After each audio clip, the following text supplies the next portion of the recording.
Nzambe na lola, nzambe na bikamwa, nzambe na bomoi. Hein? Famille Libota. Est-ce que bavanda na baninga penza boye? Ata bino moko. Babeta penza baninga toro boye. Hein, famille Libota. Est-ce que bokoti ko beta penza baninga toro ya boye? Est-ce que toro penza ya boye zalaka? Hein? Prévente to salati kaka 5 heures du temps. Babiye nyon se sili. Lelo ouverture ya billetterie. Hein, la famille. Kaka lelo 3 heures du temps. Mbala moko. Nalobi bien, hein? Mbala moko. Batu basombi. Mbala moko sold out.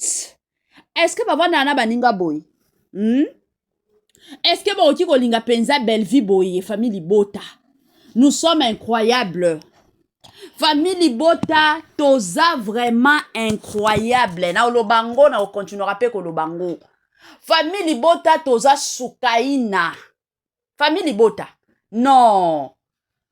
Balinga penza mutu boya tabino moko. Na 5 heures, na 3 heures du temps ya pamba. Sold out.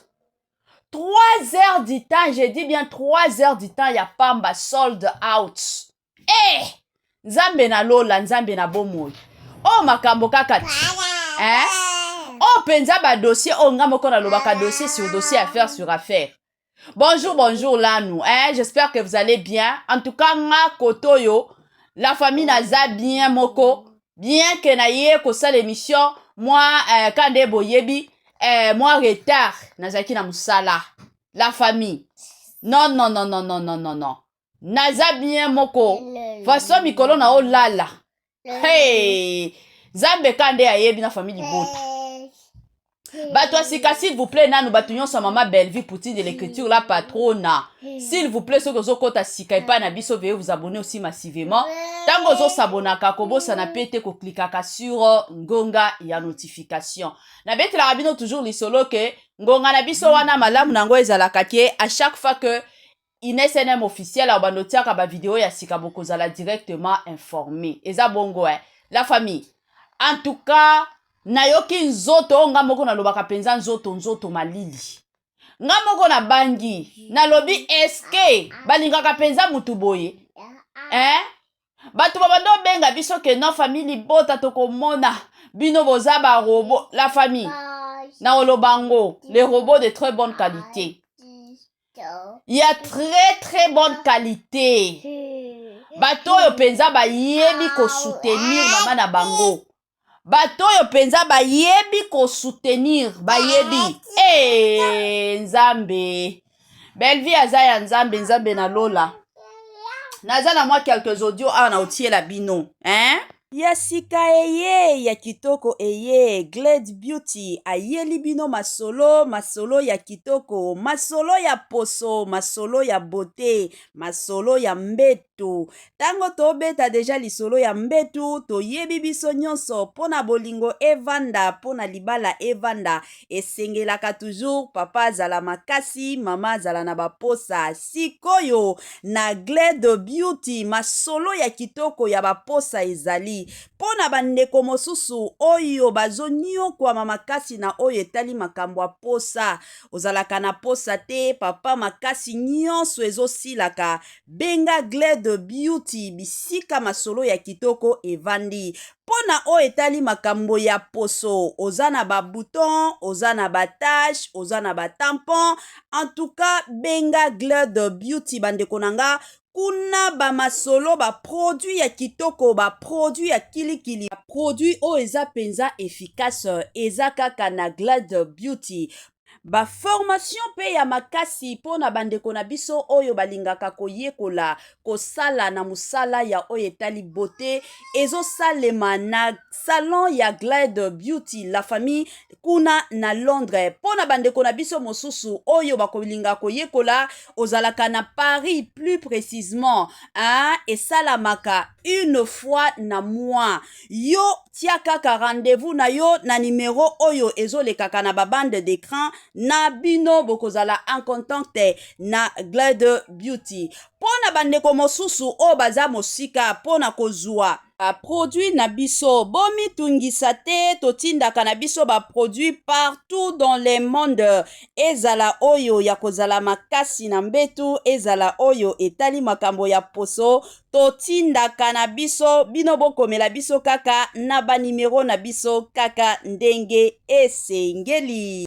bandagi l'espace il y a des heures sold out et ça m'a une prévente na ba billet aux agues réservé pour na prévente lelo yo billetterie fungwami na ba 12 heures sold out ya musuni sold out depuis musique banda depuis théâtre banda mbali boso sold out et salima billetterie fungwami sold out et salimi na espace il y a 2 heures du temps sold out family bota boga gu big rouge toujours Belinda Kani Kikusa mwana bato manzumba madame Belfi big rouge corrige ngodi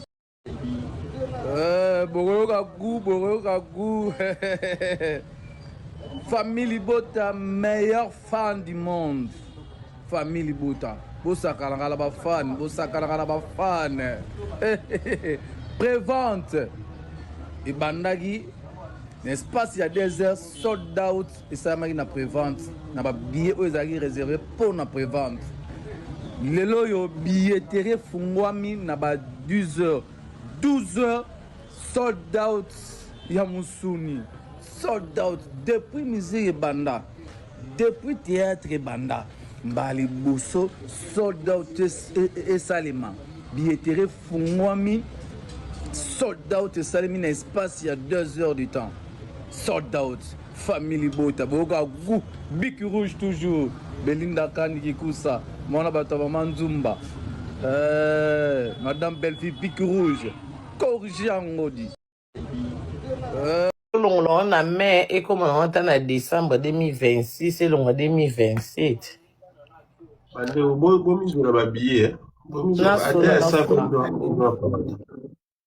Ata ça fait wana joie parce que na assisté qui na répétition et à spectacle wana franchement bon j'allais vraiment satisfait par rapport au Bellevue au Bombela Bino pour la date le 8 mai donc ils ont vraiment événement président na solana franco bacha on a décembre ba poussa nde ba billet comme bwe 8 mai on dit que musikati inane kutu déjà kutu bato bamona musika so bapuse komiso inane demi pardon bakitisa kutu ekita na décembre 2026 parce que so les sili na musiko boze soni ba basana ba lobi solo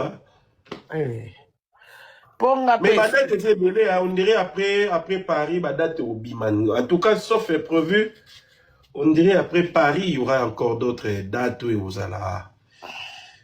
allez annoncer bandagi l'espace il y a des heures sold out et ça m'a une prévente na ba billet aux agues réservé pour na prévente lelo yo billetterie fungwami na ba 12 heures sold out ya musuni sold out depuis musique banda depuis théâtre banda mbali boso sold out et salima billetterie fungwami sold out et salimi na espace il y a 2 heures du temps sold out family bota boga gu big rouge toujours Belinda Kani Kikusa mwana bato manzumba madame Belfi big rouge corrige ngodi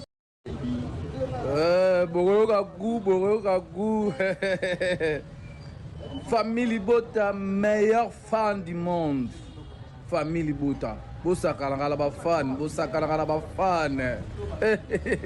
prévente et bandagi l'espace il y a des heures sold out et ça m'a une prévente na ba billet aux agues réservé pour na prévente lelo yo billetterie fungwami na ba 12 heures sold out ya musuni sold out depuis musique banda depuis théâtre banda mbali boso sold out et salima billetterie fungwami sold out esalemi na espace ya 2 heures du temps.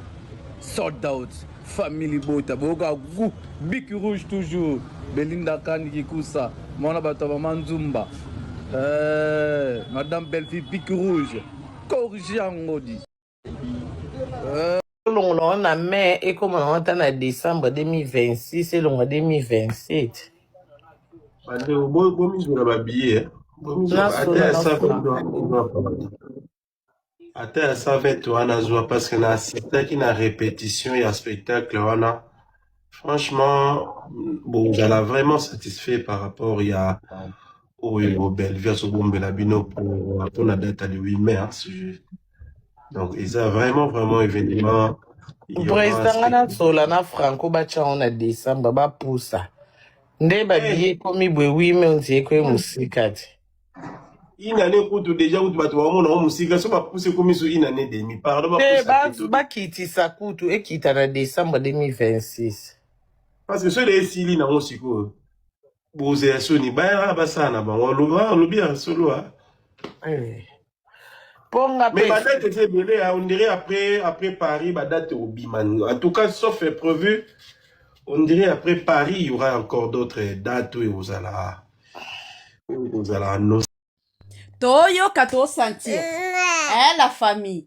Tolo bana to bete la gonda du sete. Toyo kato sentir. Mane wala la vanda kikabo na lobi nzambe. Nazana musala. Ngamo kutu na oloba. Te nazela nanu na oya kosomba na bapoko après musala. La famille. Na sil saka musala boye. Na zongi ndako na lobi na vanda siko na somba. Nyonso esi esili babi esili. Na lobi ten. Na bengi camarade nanga na lobi yayae. Yako sunga po. Na lingi na somba biye awa tala makambo oyebisanga. Alobi oyeba kite po zaki na musala. Déjà ya kitoko eye Glade Beauty ayeli bino masolo ya kitoko, masolo ya poso, masolo ya beauté, masolo ya mbetu. Tango tobeta déjà lisolo ya mbetu toyebi biso nyonso pona bolingo evanda, pona libala evanda, esengelaka toujours papa zala makasi, mama zala na baposa. Sikoyo na Glade Beauty masolo ya kitoko ya baposa ezali pona bandeko mosusu oyo bazonio kwa mamakasi na oyo etali makambo ya posa ozalaka na posa te papa makasi nyonso ezosilaka benga Glade Beauty bisika masolo ya kitoko evandi pona oyo etali makambo ya poso ozana ba bouton ozana ba tache ozana ba tampon en tout cas benga Glade Beauty bandeko nanga kuna ba masolo ba produit ya kitoko ba produit ya kilikili ba produit o eza penza efficace eza kaka na Glade Beauty. Ba formation pe ya makasi pona bandeko na biso oyo balingaka koyekola kosala na musala ya oyo etali beauté ezo salema na salon ya Glade Beauty la famille kuna na Londres pona bandeko na biso mosusu oyo bakolinga koyekola ozalaka na Paris plus précisément esalamaka une fois na mois yo tia kaka rendez-vous na yo na numéro oyo ezolekaka na babande d'écran na bino bokozala en contact na Glade Beauty pona bandeko mosusu o baza mosika pona kozwa produit na biso bomi tungisa te totindaka na biso ba produit partout dans le monde ezala oyo ya kozala makasi na mbetu ezala oyo etali makambo ya poso totindaka na biso bino bokomela biso kaka na ba numero na biso kaka ndenge esengeli ya sika eye ya kitoko eye batoto ya Katanga batoto ya Lubumbashi Gersh biashara aye na makambo ya sika makambo ya moto makambo ya kilikili kande tobetaka lisolo awa mituka nde mituka ozana posa osomba mutuka kande boyebi benga Gersh biashara bisika mituka ya kalite ya kitoko ba mituka oyo ezotambola na kitoko nyonso ezali kande na yebisaka bino toujours et encore encore ebele ya batu batekaka mituka ebele ya batu batekaka qualité te mais muke kaka nde batekaka qualité chez Gersom biashara c'est la qualité hein kande boyebi bandeko nanga ba mituka ya sika ba mituka ya kitoko ba mituka oyo ezotambola na kitoko nyonso soki omati na mutuka oyo yo moko osepeli soki omati na mutuka oyo yo moko oyoki yoka gu tala soin tala sebene mituka kitoko o wapi hein numéro na biso yango wana ozana besoin ya mutuka ozana besoin osomba camion na yo osomba taxi na yo osomba Dubai na yo osomba rosa ba qualité do ba sorte nyonso ya mituka eza nango kaka na Gers biashara kuna qualité kuna biloko kitoko kuna biloko ya mafuta kande bomona awa Gers biashara Tokos Gers biashara c'est la qualité Gers biashara bisika masolo ya kitoko